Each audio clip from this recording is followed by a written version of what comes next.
spirituality as a pathless path. Well, it's pathless. I haven't heard it described like that, but that's okay, it works. It's pathless in one way because you're not going anywhere. A path implies a beginning and an end. You know, the ashram has a pathway, for example, that runs up the center.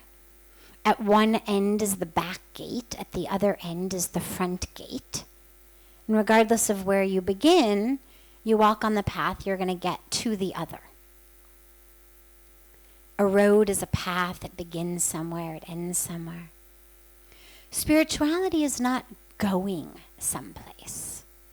And so the concept of a path implies that I better get started, I better start putting one foot in front of the other and moving.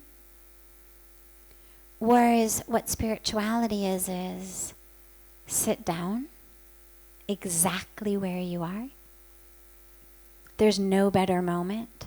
There's no better place. Right here, this is it. There's nothing 5 feet ahead. There's nothing 5 miles ahead. All that it is right here.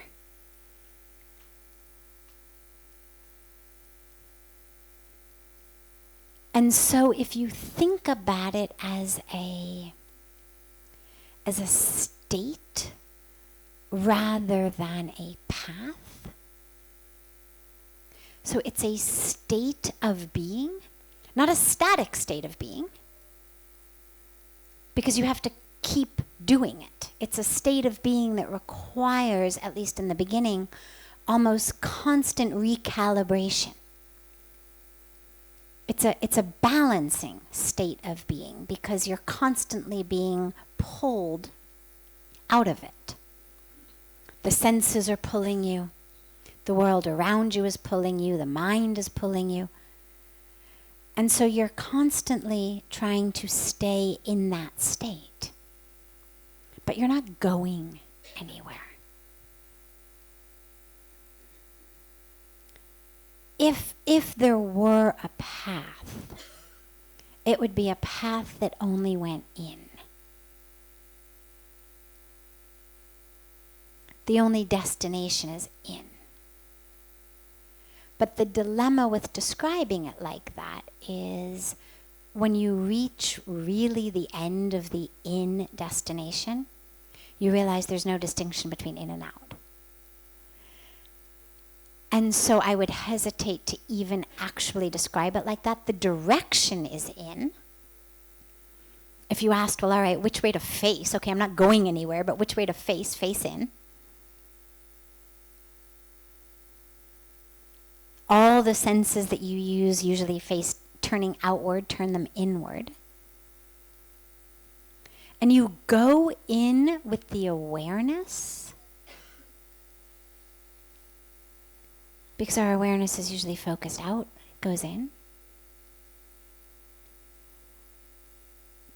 But what happens is you're not actually moving anywhere. It's just a state of being is blossoming and unfolding. It's like cloudy day. Can't see the sun at all, dark day.